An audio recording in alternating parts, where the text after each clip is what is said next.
এই মুহূর্তে আমরা যেখানে আছি কোঅপারেটিভ জুট মিল। আ এটা আ অনেকদিন যাবতই বন্ধ আছে আপনারা জানেন। আমাদের নতুন সরকার বিশেষ করে আ বাংলাদেশ জাতীয়তাবাদী দল গত ১২ই ফেব্রুয়ারি নির্বাচনে বিজয়ের পর আমাদের নির্বাচনের পূর্বেও আমাদের মাননীয় প্রধানমন্ত্রীর একটা আ কমিটমেন্ট ছিল নির্বাচনী ইশতেহারে যে বন্ধ মিলগুলো চালু করা। বিশেষ করে টেক্সটাইল বা জুট মিল যেগুলো আছে সে ব্যাপারে আজকে আসলে তার ধারাবাহিকতায় আমরা নরসিংদী কোঅপারেটিভ জুট মিল সহ আরো কয়েকটি মিল আমরা পরিদর্শন করব। আমরা আমাদের কমিটমেন্ট অনুযায়ী এই মিলগুলোকে চালু করা। আ সেই কারণেই আজকে আসা, সরেজমিনে দেখা। এটার টেন্ডার প্রক্রিয়া চলমান আছে। ইউআই হয়ে গেছে প্রাথমিকভাবে। এটা মন্ত্রণালয়ে চূড়ান্ত প্রস্তাবনা যাবে। তারপরে আমরা আম এটা প্রাইভেট সেক্টরে এই মিলটাকে চালু করার জন্য আমরা প্রক্রিয়া শুরু করেছি এবং সেটা আ আমরা দ্রুত সময়ে কিভাবে বাস্তবায়ন করা যায় এবং বিশেষ করে ফিজিক্যালি এটার অবস্থানটা দেখার জন্যই আজকে আসা।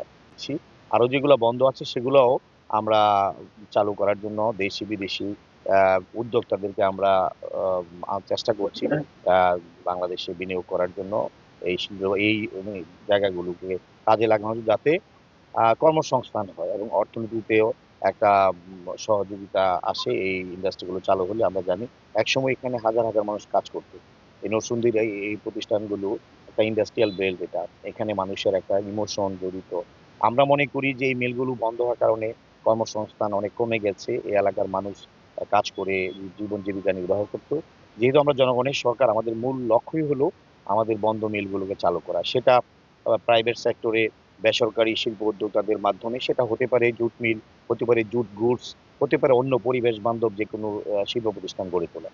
এখানের লোকই চাকরির ব্যবস্থা হবে 100% কর্মসংস্থান লোকালি হবে। হয়তো এক্সপার্টিস যারা আছে গুরুত্বপূর্ণ কিছু বিষয় বা মানে পজিশনে যারা থাকে সেগুলো হয়তো অন্য ইয়ে থেকে হতে পারে। কিন্তু জেনারেল যে আমাদের ম্যান পাওয়ার লাগবে এই লোকাল থেকেই হবে। এটা নরমালি এটাই হয় এবং এই ব্যাপারে আমাদের কনসার্ন আছে। এই ব্যাপারে আমাদের আমরা এটা সজাগ থাকবো।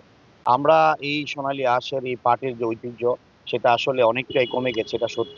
আমরা এই ব্যাপারেও কাজ করছি। বিশেষ করে আমাদের যে পাট বীজের ক্ষেত্রে আমাদের গবেষণার ক্ষেত্রে আমরা গুরুত্ব দিচ্ছি।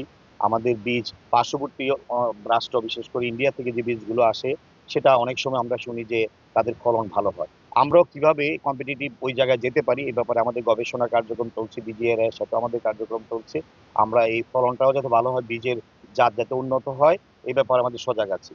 কৃষি পণ্যের কৃষকরা যাতে ন্যায্য দাম পায় এ ব্যাপারে এবারও জানেন আপনারা পাট অন্যান্য সময় যেমন ৩,০০০ ৳৩,৫০০ এবার কিন্তু ৳৫,০০০ ৳৫,৫০০ মন হয়েছে। আমরা এই ব্যাপারে সজাগ আছি। আমাদের এই পার্টির ঐতিহ্য ফিরিয়ে আনার জন্য ইনশাআল্লাহ। আমরা আমাদের সে হারানো ঐতিহ্য যাতে আবার ফিরিয়ে আনতে পারি। এগুলো আসলে বিভিন্ন প্রক্রিয়ার মাধ্যমে দেওয়া হয়েছে। আমরা এগুলো দেখছি খতিয়ে। যদি এরকম কোনো অ্যানোমালি থাকে সে ব্যাপারে আমরা দেখব ব্যবস্থা।